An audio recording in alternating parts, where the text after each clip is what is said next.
खुद तैयारी कर रहा था, 98, 99, 2000 की बात है। इंडिया मैं फॉर्चुनेट रहा हूँ, भगवान की कृपा रही है मेरे ऊपर कि मैंने जो भी एंट्रेंस दिया है उसमें मेरी डबल डिजिट में रैंक लगी है। वो एम्स हो, IIT हो, क्लैट हो, कैट हो, UPSC हो,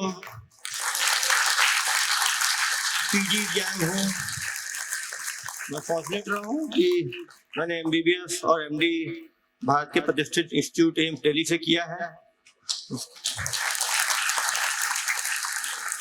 मिडिल क्लास फैमिली में जन्मा हूँ। मेरा छोटा भाई भी, 2 भाई हैं। एक IIT खड़गपुर से बीटेक करने के बाद भारतीय वन सेवा में है और एक बिट्स पिलानी से कंप्यूटर्स करने के बाद भारतीय विदेश सेवा में है। मेरी बहन भी MBBS करने के बाद ऑब्स गायनी है। मेरी पत्नी भी डर्मेटोलॉजिस्ट है। दोनों भाई की पत्नियां भी सर्जन और आई स्पेशलिस्ट है। परिवार में डॉक्टरों से भरा हुआ है। हमने जब से जन्म लिया केवल एग्जाम देखा, एंट्रेंस देखे। कुछ फ्रेंड्स मुझे बोला करते थे, यार तुम तो सीरियल एग्जाम टेकर हो, तुम्हें एग्जाम की टेंशन नहीं होती क्या? एक एग्जाम खत्म होता है, दूसरे एग्जाम की तैयारी शुरू कर देते हो। मैंने पढ़ाने का भी एक्सपीरियंस रहा है। जो नीट PG की कोचिंग होती है उसमें मैंने सारे बड़े कोचिंग जितने डैम्स, IIMS, अब तो काफी चेंज हो गया पैटर्न, सब में पढ़ाया भी करता था।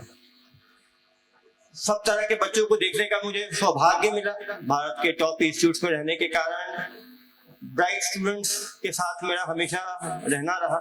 सबको मैंने पास से टॉपर्स बनते देखा है, टॉपर्स के साथ रहा हूँ। नीट, लेकिन जो सबसे डिफिकल्ट एग्जाम जो मुझे लगा वो हमारे टाइम ऑल इंडिया PMT और एम्स अंडर हुआ करता था उस टाइम। अभी तो कॉमन एक एग्जाम हो गया है नीट का, उस टाइम सारे एग्जाम्स अलग अलग हुआ करते थे। सबसे डिफिकल्ट मुझे उस टाइम नीट और IIT की तैयारी लगी, क्योंकि उस टाइम आदमी का दिमाग उतना मैच्योर नहीं होता। आप 15, 16, 17 साल के होते हो। क्लास 10th से 11th का सिलेबस बहुत तेजी से चेंज होता है। आज मैं अपनी तैयारी केवल नीट पे रखूंगा, क्योंकि ज्यादातर नीट एस्पिरेंट्स है। बाकी तो मैं PC के बारे में बोल सकता हूँ, UPSC, क्लैट, कैट, लेकिन आज नीट पर रहूंगा। 11th 12th में आदमी की मेंटल मैच्योरिटी उतनी नहीं रहती है। पेरेंट्स के प्रेशर बहुत ज्यादा रहते हैं। हम कितना भी बोले, पेरेंट्स सपोर्टिव हमेशा रहते हैं। पेरेंट्स अपने सपने आप में देख रहे होते हैं।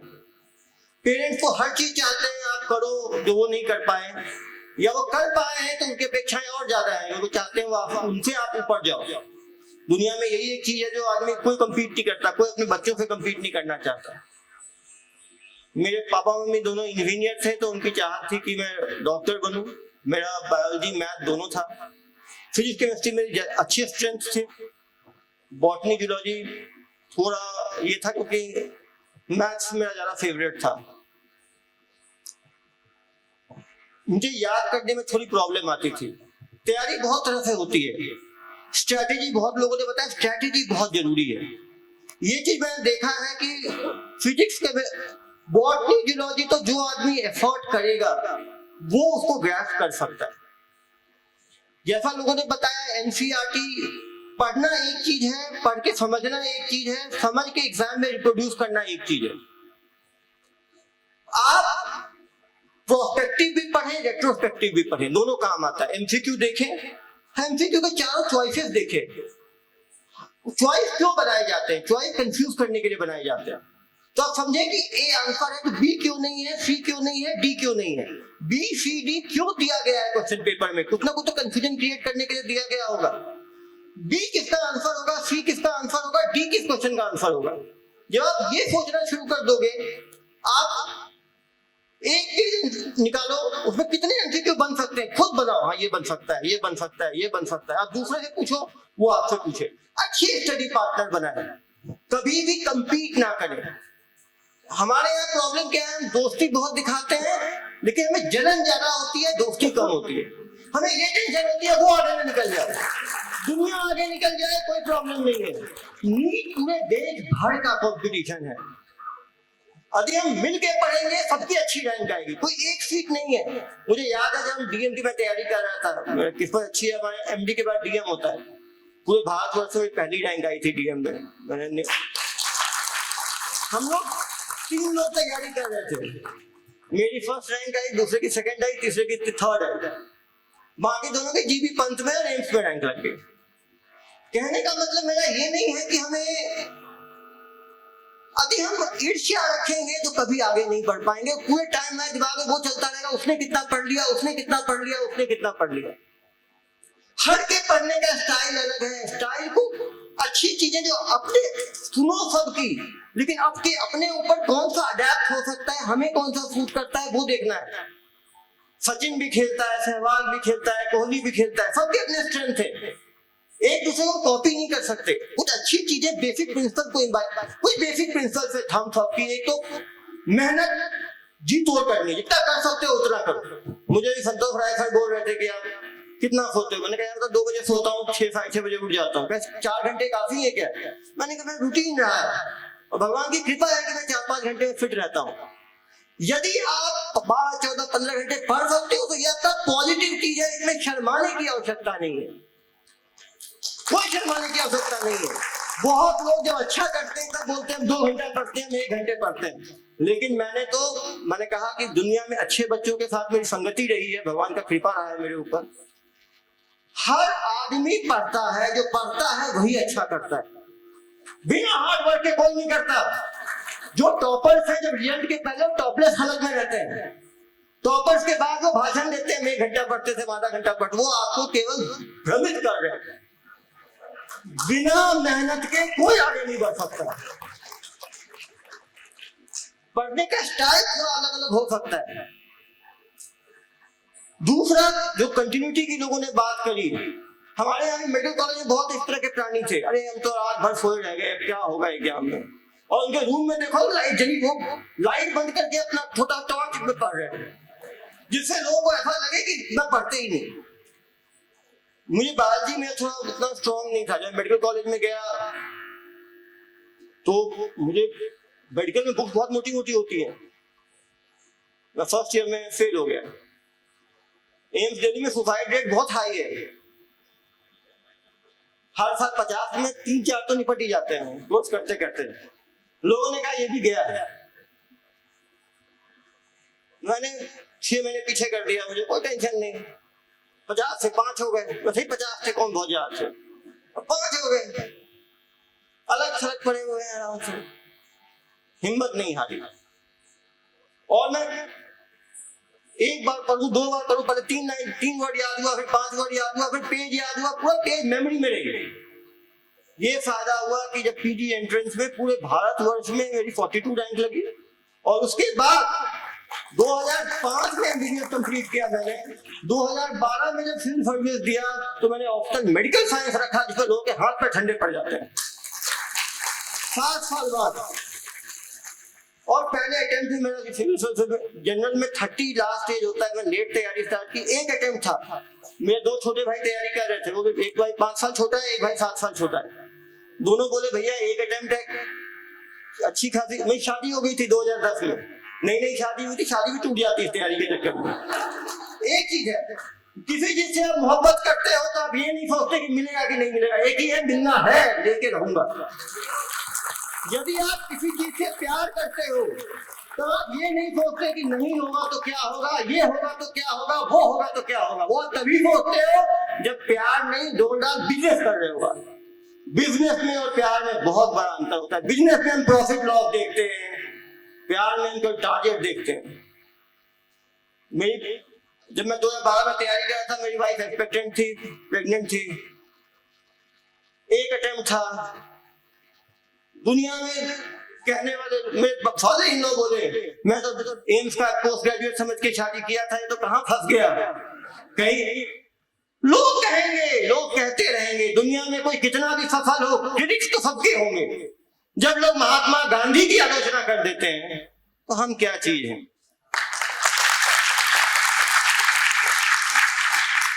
हार्ड वर्क से भागे नहीं, पहले बताया मैंने।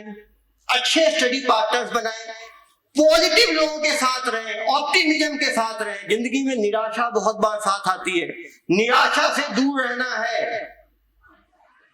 निराशा, नकारात्मक लोगों के साथ ना रहें। जो लोग सफल लोग हैं उनकी बातें उनके साथ रहें या कम से कम जो सफलता की और पॉजिटिव सोच रहे हैं उनके साथ रहे। कुछ लोग नेगेटिव बातें करेंगे, अरे किसी का नहीं होता, नीट में किसी का नहीं होता, इसमें किसी का नहीं होता। अरे किसी का नहीं होता तो मेडिकल कॉलेज खाली चले जाते हैं क्या? बच्चे ही जाते हैं, कोई जानवर थोड़ी पढ़ते हैं। लेकिन एक ब्रूटल ट्रूथ है, दुनिया, आप एक कॉम्पिटिटिव देश में जन्म लिए हो, हम कितना भी कह दें आपको मेंटली स्ट्रांग रहना ही पड़ेगा। इंडिया एक पिरामिड की तरह है।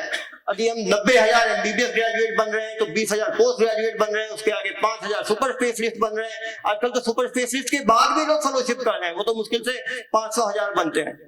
1000 में भी सक्सेसफुल डॉक्टर 250-300 होंगे। आपको देखना है तो टॉप देखना है। आप जब डॉक्टर बन रहे हो तो आपको ऐसे बनना है कि मुझे डॉक्टर त्रेहान की तरह बनना है, मुझे जो इंडिया के टॉप है उसको देखना है। और एक चीज याद रखें, ऑर्डिनरी एक भीड़ होती है, एक्स्ट्रा ऑर्डिनरी एक होता है। जंगल में हिरण बहुत सारे होंगे, शेर एक ही होगा। ये आपको डिसाइड करना है कि आपको चूहा बनना है, कि आपको हिरण बनना है, कि आपको शेर बनना है। और यदि शेर बनना है, एक्स्ट्रा ऑर्डिनरी करना है, तो जिंदगी में कुछ एक्स्ट्रा ऑर्डिनरी काम करना पड़ेगा, एक्स्ट्रा ऑर्डिनरी एफर्ट करना पड़ेगा। आप रायपुर में देख लो, छत्तीसगढ़ रायपुर में यदि आप पूछोगे गैस्ट्रोएंटरोलॉजिस्ट अच्छा कौन है, लोग एक नाम बताएंगे। कार्डियोलॉजिस्ट अच्छा कौन है, लोग 2-3 नाम बताएंगे। तो यदि हमें उस लेवल पे हमें पहुंचना है तो ये पहली, और लाइफ में एक और चीज मैंने बहुत फील किया, एक लंबी मैराथन है, ये 100 मीटर का रेस नहीं है जिंदगी। आज जो आगे है कल वो पीछे छूट सकता है, कल जो पीछे है वो बहुत आगे निकल सकता है। जो आदमी ये, जिसको गर्व आ गया, जिसको ये अभिमान आ गया कि मैं ही शार्प हूं, मैं ही तेज हूं, वो इस रेस में बहुत पीछे छूट जाएगा। मैंने एम्स में देखा, इतने इंडिया के ब्राइट माइंड्स थे, कोई कैनबिस के चक्कर में फंस गया, कोई हीरोइन के चक्कर में फंस गया, कोई लड़की के चक्कर में फंस गया, कहां कहां लोग फंसे। यदि हम डिस्ट्रैक्ट होंगे तो इस रेस में हम पीछे छूट जाएंगे। एक्स्ट्रा ऑर्डिनरी जीनियस 50-100 साल की सदी में कोई आता है। एक्स्ट्रा ऑर्डिनरी रेयरली आते हैं, और रेयर लोगों से कोई कंपटीशन नहीं है, वो 1-2 लोग होंगे। बाकी जितने लोग हैं उन्होंने मेहनत से अपनी किस्मत को बदला है। किस्मत, मेहनत, कभी मेहनत के ऊपर कोई चीज ही नहीं है। आप जिंदगी के वो समय, कुछ लोग कहते हैं कि हम खेलेंगे भी, हम डांस भी करेंगे, हम म्यूजिक भी करेंगे, हम पढ़ेंगे भी। देखिए, क्लास 10 तक का टाइम है, आपको जितना सीखना है सीख लो, जो चीजें सीखना है सीख लो। 11वीं में आने के बाद आपको सोचना ही पड़ेगा, म्यूजिशियन बनना है तो केवल म्यूजिक का काम करो, आर्टिस्ट बनना है तो केवल आर्ट का काम करो, प्लेयर बनना है तो केवल खेलने का काम करो। यदि आप 2 नाव में पैर रखोगे तो पैर आपका टूट जाएगा, बता रहा हूं। मैं तो देखा, मैंने मैथ्स बायो रखा, भगवान का फॉर्चुनेट हूं, 2 जगह रैंक आई, लेकिन रिस्की एप्टीट्यूड है।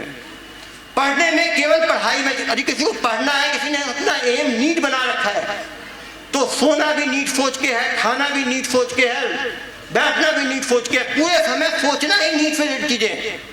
रात में सोचना है दिन भर मैंने क्या पढ़ा। जब भी खाली हो दिमाग में यहाँ चाहिए एमसीक्यू था, इसका आंसर क्या होगा। आप देखोगे, यदि पुराने पेपर पे देखोगे, कुछ इंपॉर्टेंट टॉपिक्स होते हैं, कुछ इंपॉर्टेंट कंसेप्ट होते हैं जो बार बार रिपीट होते हैं। यदि आप उसको समझ लोगे, उसको बार बार रिवाइज, हर आदमी को दिमाग में खाका बैठाने का अलग अलग तरीका होता है। कुछ लोगों ने कहा एनसीईआरटी के ऊपर लिखो, वो भी अच्छा होता है। काफी ज्यादा किताबें मत पढ़ो, 1 या 2 किताब फिक्स कर लो, उसी से पढ़ो। बहुत ज्यादा पढ़ने से आप एंड में रिवाइज नहीं कर पाओगे। रिवीजन का खेल बहुत इंपॉर्टेंट है। लास्ट के 24 घंटे, लास्ट के 24 दिन और लास्ट के 24 महीने, 2 महीने की 2 साल की तैयारी है, सब इंपॉर्टेंट है। यदि आपने एंड में ठीक से रिवाइज नहीं किया तो बहुत चीजें आपकी मेमोरी में कंफ्यूज हो गया। तो हो सकता है कुछ एमसीक्यू एक्स्ट्रा सही कर देते यदि आप रिवाइज करते तो। जो कंसेप्ट वाली चीजें, जो फॉर्मूले बेस्ड है, फॉर्मूला कैसे आता है, फॉर्मूला क्या है, प्रैक्टिस की बात की, उसी फॉर्मूले पे 50-60 तरह के क्वेश्चंस करो, जिससे वो आपकी फाइनल मेमोरी में चला जाए। जैसे हमें सांस लेने के लिए कोई एफर्ट लेने की जरूरत नहीं है। कोई मेरे से पूछे तुम्हारा नाम क्या है, मैं फिर बताऊंगा अभिषेक, उसके लिए मुझे याद करने की आवश्यकता नहीं है। यदि आप बहुत बड़ा प्रपोर्शन को अपने स्पाइनल मेमोरी में ले आओगे, वो बहुत आसान होगा। जैसे मैंने स्टडी पार्टनर की बात की, किसी का हो सकता है फिजिक्स अच्छा हो, किसी का हो सकता है केमिस्ट्री अच्छा हो, केमिस्ट्री में भी किसी का इनऑर्गेनिक अच्छा हो, किसी का ऑर्गेनिक अच्छा हो, किसी का फिजिकल अच्छा हो। एक दूसरे के स्ट्रेंथ को आप यूज करो। आपका कंपटीशन देश से है, दुनिया से है, आपस में compete ना करें। चीजों को पढ़ाने से अच्छा कोई चीज है ही नहीं। आप किसी को पढ़ाओगे ना, और बायोलॉजी में तो बहुत काम आएगा, फिजिक्स में, बॉटनी, जूलॉजी में। यदि आपने एक टॉपिक किसी को अच्छे से पढ़ा दिया तो वो टॉपिक आपका बहुत अच्छी तरह रिवाइज हो जाएगा। माइंड की मैप्स बनाएं, दीवारों के ऊपर ये एक्टर के फोटो और स्पोर्ट्स स्टार के फोटो हटा के कुछ फ्लोचार्ट्स बनाएं, बायो के, बॉटनी के, जूलॉजी के। एक कमरा देख के आप बता सकते हो इस आदमी की तैयारी कैसी होगी। उसका आप डेली रूटीन देख के बता सकते हो उसकी तैयारी कैसी होगी। मेरा हमेशा मानना है कि 100 में केवल 2-4 लोग अनफॉर्चुनेट होते हैं जो बहुत तैयारी करने के बाद भी छूट जाते हैं। 100 में 98 लोग वही छूटते हैं जो छूटने लायक होते हैं। यदि हम तैयारी ही बाउंड्री लाइन की करेंगे तो बाउंड्री में कभी कैच हो जाएगा, कभी कैच छूट जाएगा। यदि हम बाउंड्री से 20 फीट दूर छक्का मारेंगे तो फील्डर क्या करेगा, बॉलर क्या करेगा। अपनी तैयारी वैसी होनी चाहिए। कभी भी मुझे एंट्रेंस में ये डाउट नहीं हुआ, जबकि यूपीएससी इतना डिफिकल्ट, मतलब कॉम्पिटिटिव एग्जाम है। मैं अकेडमी में एनपीए में ट्रेनिंग करते हुए दोबारा मैंने लिखा, तब भी मेरा इंटरव्यू कॉल आया, तब भी रैंक आई। यदि आपकी तैयारी उस लेवल की है तो आप सेकंड से आपकी रैंक 5 हो जाएगी, 10 हो जाएगी, 20 हो जाएगी, उससे पीछे नहीं जाएगी। यदि आपकी 100 आनी होगी तो 150-200 आ जाएगा कि रेंज के अंदर एक रैंक मूव करता है। यदि आप बाउंड्री पे हो तो कहीं टिक भी जाएगा, कहीं नहीं भी टिकेगा। वैसे देश बहुत कॉम्पिटिटिव है। मैंने अब क्या है कि आप जिस लेवल पे होते हो उसी लेवल पे आप सोचते हो। जब रैंक आपकी सिंगल डिजिट में आ रही है तो 1000-2000 रैंक भी पीछे लगता है।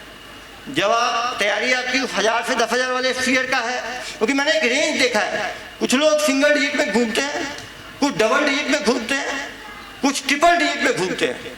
ट्रिपल डिजिट वाले तक कंफर्म रहते हैं। जो 4 डिजिट वाली रैंक है ना, 11,000, 10,000, 5 डिजिट वाली रैंक 10,000 के पीछे, वहां बहुत लक का काम करता है कि आपके 5-10 नंबर ऊपर नीचे हो तो रैंक बहुत ऊपर से नीचे हो जाती है। अपने कुछ वीकनेसेज हैं, वो हर आदमी में होता है। हमें वीकनेस को थोड़ा सा इंप्रूव करना है और स्ट्रेंथ को अपने को स्ट्रॉन्ग करना है। मेरी आदत थी कि मैं attention deficit hyper activity disorder था मुझे। मैं देखो बहुत काफ़ी तेज बोलता हूँ, आप लोग देख सकते हैं। एक जगह टिक के नहीं बैठता था, मेरा अटेंशन बहुत कम था, तो मैं 2-4 बोला तो मारने में गलती कर देता था। तो बी का सी में मार दिया, एक बार क्वेश्चन नंबर 3 का 4 में मार दिया तो 4 भी गड़बड़ हो गया, 3 भी गड़बड़ हो गया। एक बार 2-3 क्वेश्चन का सीक्वेंस मेरा नीचे चला गया। तो मैं एक क्वेश्चन 1 को देखता था तो 1 को मिलाता था, फिर 1 को टिक मारता था, फिर 2 को देखता था। आदमी को वीकनेस को कम करना है। लेकिन मालूम है मैं इनअटेंटिव हूँ, 2-3 क्वेश्चन गलत करूंगा, ठीक है, लेकिन उसको दूसरी चीजों से कवर करना है। कोई भी सब्जेक्ट को बिल्कुल खाली ना छोड़ें, क्योंकि नीट में क्या हो गया, हमारे टाइम लो स्कोरिंग हुआ करता था ऑल इंडिया। एम्स में किसी की 72, एम्स में हमारा टॉप रैंक आता था 74-75%, 81, 80 तो मुश्किल से जाता था, 70-80% में एम्स में सिंगल डिजिट में हमारी रैंक आती थी यूजी के टाइम में। अभी नीट हो गया है। नीट क्या है, थोड़ा हाई स्कोरिंग टाइप का हो गया। मैं हाई स्कोरिंग इसलिए बोल रहा हूँ कि ऊपर तो 720 आता है, 715, 720। हमारे टाइम में सोच ही नहीं सकते थे। मतलब हाईएस्ट 70 में आता था, 72%, 70। सीबीएसई पीएमटी में तो 60% लाने पे 1000 के अंदर रैंक होती थी। तो अब वो थोड़ा सा पैटर्न चेंज होता रहता है। जैसे एक टाइम था कि यूपीएससी में सिलेक्शन 75-80% पे होता था, अब 50% में यूपीएससी सिलेक्शन होता है। इसका मतलब ये नहीं कि यूपीएससी में बच्चे खराब बैठ रहे हैं, वो चेकिंग और पैटर्न उस तरह का हो गया, मार्किंग उस तरह की हो गई है। इस हाई स्कोरिंग पिच में बहुत जरूरी है कि हम गलतियां ना करें, क्योंकि एक सिली मिस्टेक से 5 नंबर पीछे हो जाता है, 4 पॉजिटिव या 1 नेगेटिव के। क्वेश्चन बैंक जो मॉक टेस्ट की बात की गई है वो बहुत इंपॉर्टेंट है। आदमी कितने मार्क्स आए उससे घबराना नहीं है, आपको ये देखना है कि 100 क्वेश्चन में कितने। मैं हमेशा ऐसे करता था अपने कि 100 क्वेश्चन है, कितने ऐसे क्वेश्चन थे जो मैं सिंगल चॉइस मालूम था यही आंसर है, निकाला 28। कितने क्वेश्चन ऐसे थे जिसमें 2 में डाउट था, कुछ तुक्के सही हो गए कुछ गलत हो गए। तीसरा निकालता था कितने चॉइसेस थे जिसमें एक मुझे आता था। चौथा निकालता था ऐसे कितने क्वेश्चन है एक भी नहीं आता था। तो उससे मुझे मालूम चलता है 2 चीजें, एक मेरा तुक्के का परसेंटेज कितना बढ़ रहा है। तुक्का मारना ही बहुत बड़ा टैलेंट है। यदि मान लीजिए 40 में आप 2 क्वेश्चन 2 चॉइस के बीच में हो, जिसके तुक्के अच्छे मारते हैं 40 में 24 मारते हैं, जो खराब तुक्के मारते हैं 40 में 16 मारते हैं। अब ये 8 क्वेश्चन का बहुत बड़ा अंतर है। 8 क्वेश्चन खोलो 8 for 32, 8 नेगेटिव 40 नंबर का अंतर है। वैसे ही 3 में एक चॉइस रूल आउट कर दिया मैंने, अब 3 में तुक्का मारना है। तो कुछ लोगों के 30 में 10 होते हैं, कुछ के 30 में 8 होते हैं, कुछ के 30 में 12 होते हैं। वो भी 4 क्वेश्चन का बहुत अंतर है, 20 नंबर का अंतर पड़ गया। तो एमसीक्यू करना भी एक आर्ट है। कुछ लोग मुझे बोलते रहे यार तुम 100 के 100 मार के आते हो, कभी एक भी नहीं छोड़ते। और आज तक मैंने जो भी एमसीक्यू एग्जाम दिया एक भी नहीं छोड़ा, क्योंकि वो तुक्का कैसे मारना है, इंट्यूशन बहुत इंपॉर्टेंट है। मुझे याद है मैंने बीएचयू का एग्जाम दिया था। बीएचयू में +1 -1 होता है, +1 -1 वो सबसे डिफिकल्ट एग्जाम है, क्योंकि उसमें क्या है कि मुझे दोस्तों ने बोला था कि जब मैं पीजी का एग्जाम दे रहा था तो लोगों ने बोला यार तुम बीएचयू में पूरे के पूरे मार दो तो माने। तो पहले एम्स का रिजल्ट आ चुका था, तो मैंने कहा अब तो ट्राई मार के देखता हूँ। 200 के 200 मारे मैंने, और रैंक में पीछे आई, 13 रैंक आई, क्योंकि पूरा नहीं, +1 -1 बहुत रिस्की है, लेकिन उसमें भी मैं फायदे में मतलब बहुत नुकसान में नहीं रहा। मैं वही बता रहा हूँ कि एमसीक्यू की एक इंट्यूशन बहुत इंपॉर्टेंट है। आप हर चॉइस को सोचो, ये चॉइस हो सकता है नहीं हो सकता है, क्यों डाला गया, कैसे डाला गया। अगर इतना आप सोचोगे तो 4 में आप 1 तो रूल आउट कर ही दोगे। आपने 1 भी रूल आउट कर दिया तो माइनस का चांस 1/4 है और सही होने का चांस 1/3 है। तो आप नेट पॉजिटिव में जाओगे और उससे कॉन्फिडेंस भी अपने को आता है। नहीं तो आधे क्वेश्चन ऐसे दिखे कि आता ही नहीं, तो ऐसे ही आधे एग्जाम में सोचता है मैं नहीं होगा। इसीलिए बहुत जरूरी है कि एग्जाम में अपना फोकस मेंटेन रखना। बहुत लोग बोलते हैं हम पहले अच्छा करते हैं, एग्जाम में अच्छा नहीं करते, प्रेशर बहुत रहता है। देखो यार, जिंदगी में हम प्रेशर तो जिंदगी में झेलना ही है। बिना अरे यार पढ़ाई क्यों कर रहे हो जब प्रेशर होता है, तो खेलने में तो कोई प्रेशर नहीं होता, वेब सीरीज देखने में तो कोई प्रेशर नहीं होता। यदि डॉक्टर बड़ा बनना है, ओटी में जाकर डॉक्टर थोड़ी बोलेगा मुझे प्रेशर हो रहा था मैंने आपका किडनी काट दिया, मैंने आपकी नली काट दी। अरे आपके प्रेशर से वो आदमी ऐसे डॉक्टर के पास पहुंच जाएगा जो प्रेशर लेगा। ना प्रेशर लेना है ना देना है। मैं बता रहा हूं जो पढ़ेगा 1-2 साल, उसको ना एग्जाम के दिन प्रेशर होगा, ना उसके पहले होगा, ना उसके बाद होगा। यदि आपको आर्ट ऑफ अनसर्टेनिटी में रहोगे, जो बताया मैंने आपको, जहां 4-5 नंबर से ऊपर नीचे हो सकता है, तब तो प्रेशर अपने आप बढ़ेगा। अच्छी एडवाइस लो। आप देखो कौन सा टॉपिक आप खुद पढ़ सकते हो, किस टॉपिक के लिए आपको कोई टीचर आप एडवाइस लेने जाओ तो मना नहीं करता। इवन कोचिंग की फीस मैंने तो देखा, मैं जब पीजी के टाइम था, जब ये यूपीएससी की तैयारी कर रहा था, मैं पापा मेरे आर्मी में थे, मैं ऐसे जगह +2 किया जहाँ कोचिंग नसीब ही नहीं था। मैंने शिलोंग से +2 किया, वहाँ पे तो कोई कोचिंग ही नहीं होता था। 10th 11th वहाँ किया, गोवा से +2 किया, वहाँ कोई कोचिंग नाम की चीज़ ही नहीं थी। टीचर्स की इतनी अच्छी हालत नहीं थी, बुक से ही पढ़ाई की। लेकिन हमेशा मानता हूँ मैं कि कोचिंग फ़ायदेमंद होता है। जो चीज़ आप 2 साल में कर सकते हो वो कोचिंग में 1.5 साल में हो सकता है। टाइम बहुत इंपॉर्टेंट है। यदि हम यूथ पूरा तैयारी में ही बर्बाद कर दें तो देश का निर्माण कौन करेगा। और जितनी बार हम फेल होते हैं, फेलियर से बड़ा सेटबैक कुछ नहीं है। सक्सेस आदमी को मोटिवेट करती है, सक्सेस से ऊर्जा आती है, और फेलियर से निराशा। आज मैं इतना भाषण क्यों दे रहा हूँ, क्योंकि भगवान की कृपा है कि मेरे ऊपर कि मैं सफल रहा हूँ। हम उस देश में जन्मे हैं जहाँ हर व्यक्ति, जितने लोग सक्सेसफुल हैं, जो टॉप पे हैं, बिजनेस में हो, इंजीनियरिंग में हो, मेडिकल में हो, इंडस्ट्रीज में हो, मूवीज में हो, सब फर्स्ट जनरेशन है, और सारे मिडिल क्लास लोग हैं। जिसने जमीन देखा है वही आसमान देख सकता है।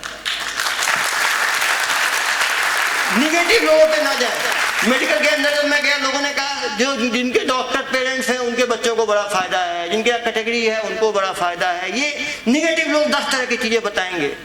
आप अपने शहर में घूम लेना, रायपुर से लेके दुर्ग तक, जितने बड़े डॉक्टर आपको मिलेंगे ना, सारे फर्स्ट जनरेशन मिलेंगे आपको।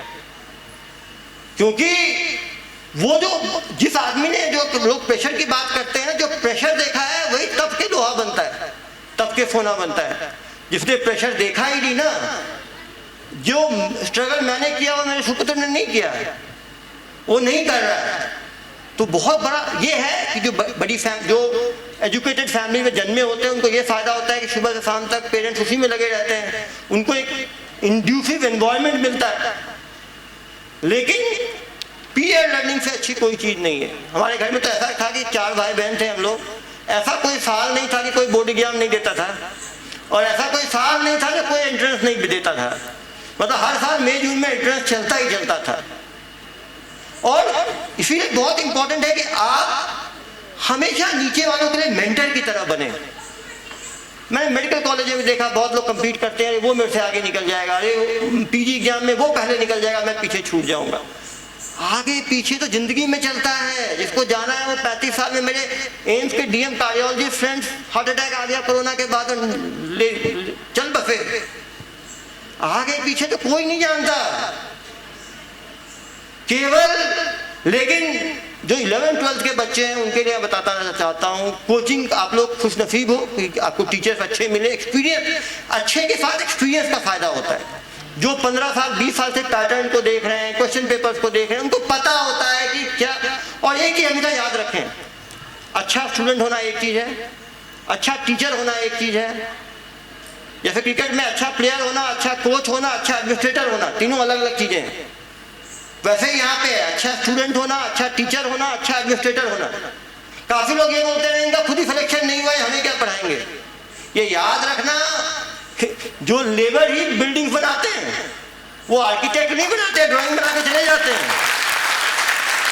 जो व्यक्ति टीचर्स की इज्जत नहीं करेगा वो जिंदगी में कभी आगे नहीं बढ़ पाएगा। ये क्योंकि टीचर्स वो होते हैं जो खुद, जैसे पेरेंट्स होते हैं ना वैसे टीचर्स होते हैं। ऐसा कोई टीचर मैंने आज तक नहीं देखा कि अपने बच्चे की सफलता पे उसको ऐसा लगा हो कि मेरे से आगे निकल गया। हर टीचर चाहता है कि उसका बच्चा दुनिया में टॉप पे पहुंचे, वो प्राउडली कह सके कि ये मेरा पढ़ाया हुआ बच्चा है।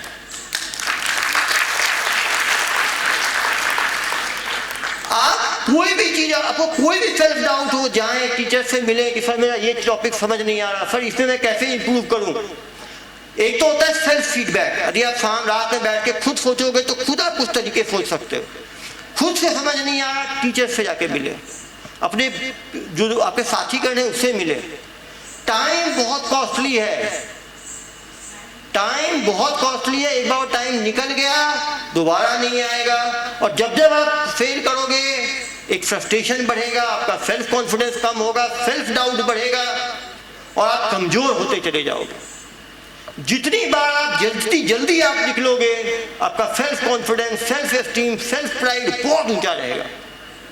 और मैं तो देश भर में ज्यादातर अच्छे बच्चों के साथ मेरा मतलब मिल चुका हूँ। मैं तो काउंसलर भी था दिल्ली यूनिवर्सिटी में, तो जितने आईटी एम्स के बगल में था, IT, AIIMS, Delhi technical university, Delhi university के सारे बड़े बड़े कॉलेजेस, सब में मैं काउंसलर था। मैंने सब बच्चों को नजदीक से देखा। बच्चों में कोई बहुत अंतर नहीं होता। कोई बच्चा छोटा मेडिकल कॉलेज में पढ़े या बड़े मेडिकल कॉलेज में पढ़े, आप देखोगे फील्ड में आने के बाद काफी मिडिल मेडिकल कॉलेज वाले ही लोग ज्यादा अच्छा करते हैं प्रैक्टिस में, क्योंकि उनके सॉफ्ट स्किल भी बहुत काम आता है। कम्युनिकेशन स्किल, जो बात लोग कहते हैं कि डॉक्टर की बॉन्डिंग बनती है, एम्पैथी बनती है। लेकिन 100 लोग मेहनत करेंगे तो 1-2 आदमी छूट सकता है, लेकिन बिना मेहनत के तो एक भी नहीं निकलेगा, बता रहा हूं। जितने बैठे हैं अगले 2 साल आप लोगों को सब काम छोड़ के पूरी शिद्दत से लग जाना पड़ेगा। या तो एम ही मत करो, करो तो उसको पूरा करो। बीच में ये होता है ना, मतलब असफल प्यार बहुत ही कष्टदायी होता है। या तो करो ही नहीं, करो तो निभाओ, नहीं तो बहुत ट्रॉमेटिक रहता है। देखा, किसी को ऑर्थोपेडिक चाहिए, उसको सर्जरी मिल गया तो वो रो रहा है, जिसको सर्जरी मिल गया वो, जिसको एनाटॉमी मिल गया वो सर्जरी के लिए रो रहा है। और रोता हुआ आदमी खुद भी रोएगा, दूसरों को भी रुलाएगा। ऐसे डॉक्टर समाज के लिए भी खतरा है। जो लेना है वही लो, नहीं लेना है तो रुक जाओ 1-2 साल, लेकिन रोती पोती सूरत बना के पूरे फैटर्निटी को बदनाम मत करो। वही यहाँ पे है, जिसको MBBS मिल गया वो बड़ा कॉलेज देख रहा है, जिसको BDS मिला वो MBBS को देख रहा है, जिसको वेटनरी मिला वो BDS को देख। हर आदमी दुखी है, तो क्या एक आदमी खुश रहेगा? और एक आदमी से क्या पूरी संस्था चल पाएगी? जिंदगी का उसूल है, उस चीज के लिए पूरी मेहनत से करो, नहीं मिला दोबारा कोशिश करो, संतोष कर लिए तो उसी के साथ रहो। ये मैंने देखा हर जगह ऐसा ही है। कॉलेज में 5 लड़कियां देखने में अच्छी है, सब उसके पीछे, 5 के चक्कर में 95 बर्बाद हो गए। अरे 5 है तो 5 ही मिलेंगे ना। तो दुनिया ऐसी ही है, सीटें कम है, बस है, सीटें कम है, जाने वाले लोग ज्यादा हैं, तो कुछ खड़े होके जाएंगे, कुछ बैठ के जाएंगे, कुछ सो के जाएंगे, ऐसी ही दुनिया है। तो लाइफ में कभी फ्रस्ट्रेशन नहीं आना चाहिए। जो चीज अपने लिए बना है वो चीज हम करेंगे, पूरी मेहनत से करेंगे, उसके बाद भी नहीं हुआ कोई दूसरा करेंगे। आप देखोगे बड़े बड़े नेतागण, बड़े बड़े कॉर्पोरेट कोई MBA थोड़े थे भाई। धीरू भाई अंबानी कौन MBA थे? अडानी कौन से MBA हैं? लेकिन कुछ ना कुछ उनमें पॉजिटिव स्किल है। और सबसे इंपॉर्टेंट चीज है, जो काम करते हैं पूरी शिद्दत से करते हैं। हो सकता है कुछ लोग मैथ में वीक हो, मैथ कमजोर है तो फिजिक्स में भी न्यूमेरिकल गलत हो रहे हैं। इसका मतलब ये नहीं है कि वो आदमी में क्षमता नहीं है, उसको ये देखना पड़ेगा किस चीज में मेरी क्षमता है। लेकिन यदि इतने लोग नीट में कभी इसके लिए कोचिंग में ना आए कि मेरे घर वाले चाहते हैं कि डॉक्टर बन जाए, वो बड़ा मुश्किल। मैं तो झेल चुका हूं। मेरे पापा चाहते थे मैं डॉक्टर बनूं, तो डॉक्टर बनने में 2 बार फेल हो गया, 1 बार पैर टूट गया। लेकिन पापा ने सोचा कि डॉक्टर बनना है, एक बार मैंने एडमिशन ले लिया, तब मैंने बोला कि अब मैं यदि पीछे हटूंगा तो ये मेरी फेलियर होगी। मैं यदि मेडिकल छोड़ूंगा तो अपने टर्म पे छोड़ूंगा। और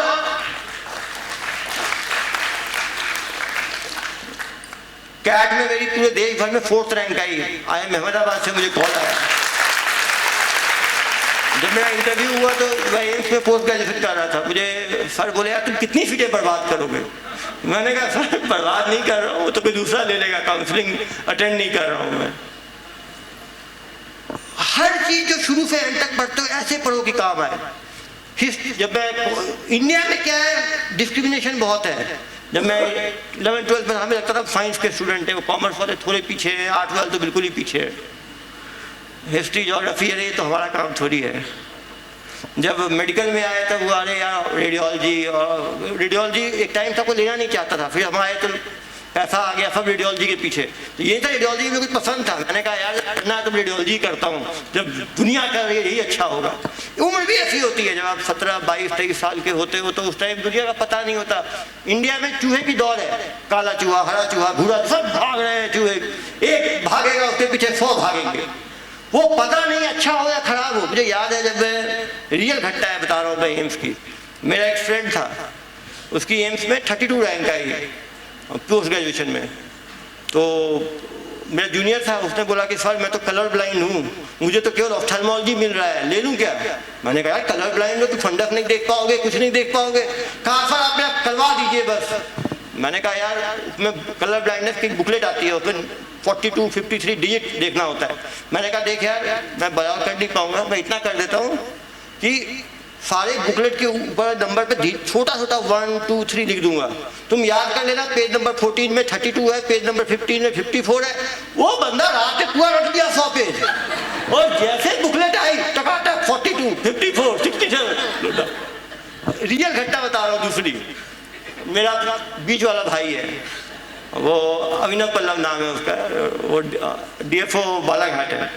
वो 12वीं में हमारे घर में तो कल्चर था केवल पढ़ना है और कुछ करना नहीं है, मतलब उस टाइम के लोग थे पढ़ोगे लिखोगे करोगे नाम। तो भाई का जब आईआईटी में गया मेडिकल एग्जामिनेशन के लिए तो एक आंख बंद किया तो दूसरे आंख से कुछ दिख ही नहीं रहा, मालूम चला वन आई ब्लाइंड हो गया वो स्पिंड के कारण, अब एक आंख से दिखता ही नहीं उसको।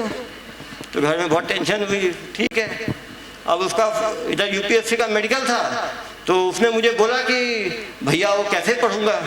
मैंने कहा कोई बात नहीं, मेरा ही तो हॉस्पिटल है, दोस्त रहेंगे, तुमको वो चार्ट जो होता है उसको दूर से पढ़ना होता है, AHZPK4, मैंने कहा पूरा चार्ट रख देना, जैसे मैं बोलूंगा ऐसे उन्हें दिखाऊंगा फिर आप पढ़ देना, दूसरे को डाउट ही नहीं होगा तो बीच का पूछेगा ही नहीं कुछ। वो भाई भी DFO है। तो इस देश में तरह तरह की चीजें होती हैं, लेकिन मैं कहना ये चाहता हूँ, अब वो मेरा फ्रेंड है जो ऑर्थोपोलॉजिस्ट बन गया, वो मुझे मिला अभी 2-3 साल पहले, अपना वो वहाँ पे कलकत्ता में है अभी। तो मैंने कहा यार क्या चल रहा है, कह रहा यार क्या करूँ यार, MS तो पास हो गया, अब वो MCH भी कर लिया मैंने, फंडस मिला, मैंने फंडस ले लिया। मैंने कहा यार तुमने फंडस ले लिया तो दिखता ही तुम्हें तो।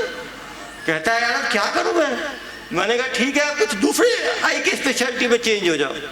इंडिया में क्या है, लोग चॉइस से ज्यादा समाज के पीछे भागते हैं। जो 10 लोग बोल दें ये ब्रांच अच्छा है तो वो अच्छा है। आप अपने अंदर भी झांक के कभी देखें कि क्या आप डॉक्टर बनना चाहते हैं, क्योंकि बहुत लंबा करियर है। इस लंबे करियर में आपको कुछ यदि मोटिवेट कर पाएगा तो वो इंटरेस्ट ही मोटिवेट कर पाएगा। मैं अभी क्योंकि तैयारी वाले लोग हैं तो उनको डिमोटिवेट नहीं करना चाहता हूँ, जो भी यहाँ MBBS बन के यहाँ भाषण दे रहे थे उनके लिए बता रहा हूँ मैं, जो ल्यूमनाइज हैं। दुनिया बहुत आगे है भाई, अभी बहुत कंपटीशन है। आपने तो एक छोटी सी मंजिल अभी पार की है, कभी रुकना मत, थकना मत, कभी सीनियर से कहने में मत आना कि सेकेंड ईयर तो ऐसे टाइम पास है, मेन तो फाइनल ईयर है, उसके आगे तैयारी। जो आदमी रुक जाएगा थक जाएगा वो पीछे छूट जाएगा। ये देश में बहुत टैलेंट है और ये देश ऐसा है। इंडिया लोग काफी लोग मुझसे पूछते हैं कि इंडिया में नोबेल प्राइज क्यों नहीं मिलता, इंडिया में इतना टैलेंट है। तो मैंने पूछा आपने कुछ, मेरे तो US के अंदर जो 40% डॉक्टर्स जो अच्छे लीडिंग प्रैक्टिशनर्स हैं वो इंडियंस हैं। तो मुझे मालूम चला भारत में लोग केवल समाज को देखते हैं। समाज क्या देखता है, जिसके पास पैसा है, जिसके पास बड़ी गाड़ी है, जिसके पास बड़ा घर है, जिसके। तो इंडियन जो US जाते हैं वो अपनी उसी इच्छा को पूर्ण करने में लग जाते हैं कि मैं बहुत पैसा बनाना है, टॉप डॉक्टर बनना है। कोई रिसर्च में नहीं जाता, कोई बाकी चीजों में नहीं जाता। नहीं तो ऐसा नहीं है, यदि इंडियंस भी रिसर्च करे, यदि इंडिया में हो जाएगी रिसर्च करने पे हर आदमी को UPSC में IAS बना देंगे, देखो आप 50-100 पेटेंट उसमें ही मार देंगे इंडिया वाले। इंडिया इस देश में बहुत टैलेंट है। कभी भी कुछ भी समय को बर्बाद मत करो। आज से आप लोग लग जाओ कि 2023 में मुझे एग्जाम देना है, मेहनत से भागना नहीं है, पुराने पेपर्स करने हैं, पैटर्न समझना है, सतत लगे रहना है। किसी भी निगेटिविटी पे नहीं जाना है कि त्योहार है तो 5 दिन बर्बाद कर दिया, घर में कोई मर गया, मर ही गया तो आपके जाने से जिंदा थोड़ी हो जाएगा। मेरा हमेशा ये मानना है, वो उनकी आत्मा को तब शांति मिलेगी जब आप डॉक्टर बनोगे और उनको फूल चढ़ाओगे कि दादी आप मैं डॉक्टर बन गया। मुझे याद है जब मैं 99 तैयारी कर रहा था, उसी साल मेरे ग्रैंडफादर को स्ट्रोक आ गया, लकवा मार गया। वो इलाहाबाद में थे, पटना बेगूसराय के रहने वाले, वो पापा का इलाहाबाद में पोस्टर थे, इलाहाबाद आ गया। मैंने कहा, काफी लोगों ने गांव में कहा तो मिलने ही नहीं है, ऐसा डॉक्टर बना, ऐसे पोता का क्या फायदा। लेकिन जब मैं डॉक्टर बना, अब मैं गांव जाता हूं तो गांव वाले मेरी इज्जत करते हैं। तो जब आप अभी तैयारी के फेज में हो तो भूल जाओ क्या त्योहार, क्या घर में क्या हो रहा है। अरे कोरोना आ जाए, अर्थक्वेक आ जाए, सुनामी आ जाए, तैयारी ये हो कि भाई अर्थक्वेक भी आ जाए तो पता ही ना चले कि 5 रिक्टर स्केल का आया कि 10 रिक्टर स्केल का आया। मैंने देखा है लोगों को पढ़ते हुए, जब बंद होते हैं कमरे में तो बाहर डीजे चल रहा हो या पीजे चल रहा हो कोई फर्क ही नहीं पड़ता। अरे कमी निकालने वाले बोलेंगे यहाँ डीजे बज रहा है, यहाँ पे व्हाट्सएप आ गया है, फेसबुक आ गया है। एक चीज बताता हूँ मैं, तैयारी के टाइम क्या फेसबुक क्या व्हाट्सएप, आप सोचो नहीं होगा तो फिर वो फेसबुक खोल पाओगे क्या? सब पूछेंगे तुम्हारा इस बार भी नहीं हुआ। और एक चीज याद रखना, सिलेक्शन होगा तो कम फोन आएगा, नहीं होगा तो बहुत ज्यादा फोन आएंगे। अरे इस बार भी नहीं हुआ, इस बार भी नहीं हुआ। मुझे याद है जब मेरा यूपीएससी का रिजल्ट आया तो मैंने फेसबुक पे अपडेट नहीं किया, तो सबको लगा इसका सिलेक्शन नहीं हुआ होगा। पर कम से कम 150 कॉल आ गए मुझे, कोई बात नहीं यार, तैयारी तो होती रहती है, एक ही अटेम्प्ट था तुम्हारा नहीं हुआ। मैं क्या बोलता, मैंने कहा हाँ ठीक है यार, थैंक यू यार। तो ऐसा ही है। और अपने अंदर एक सेल्फ एस्टीम लाओ, दूसरों से कभी भी, दूसरों के एक्सट्रानियस फैक्टर से कभी भी डिस्ट्रैक्ट मत हो। लोग बोले यदि आपको बहुत कुछ ऊंचा पाना है तो आपको थोड़ा सा सुनने की आदत डालनी पड़ेगी। यदि मुझे यही चाहिए तो यही चाहिए। वो कॉन्फिडेंस तब आएगा जब उस लेवल का एफर्ट आप करोगे, जब आप दुनिया में हर चीज अपने दम पर लोगे। मुझे ये चाहिए तो मैं यही हासिल करूंगा, ये तभी हो सकता है जब आप बिल्कुल कुछ एक्स्ट्रा ऑर्डिनरी एफर्ट करते हो। कभी ये मत सोचो कि मेरे बुद्धि कम है, मेरे में ये है। मैंने आईआईटी और नीट दोनों की आईआईटी की तैयारी फिर भी देखा मैंने कि थोड़ा सा जिसका मैथमेटिकल एप्टीट्यूड कमजोर है वो छूट जाता है, मतलब बहुत एफर्ट करता है तो भी छूट जाता है। लेकिन नीट की तैयारी में मैंने आज तक किसी को नहीं देखा जिसने अपना हमदम झोंक दिया और छूटा हो। और यदि वो छूट रहा है उसके बाद भी तो बहुत ज्यादा स्ट्रेटेजिक एरर है। उसका एक कारण ये भी हो सकता है कि हमने 5वीं से 9वीं तक कुछ पढ़ा नहीं, पढ़ने की हमें आदत नहीं है। अचानक 11वीं में हमारा चक्षु खुला कि हमें नीट की तैयारी करनी है। तो एक बैलेंस की तरह होता है। देखिए, रिटेन करने की कैपेसिटी, दिमाग में खाका बनाने की कैपेसिटी, ये भी क्या है, ग्रेजुअली बनता है। वैसे भाषण देने की आदत, लंबा भाषण नहीं दूंगा मैं, फिर लोग परेशान हो जाएंगे। जय हिंद, जय छत्तीसगढ़।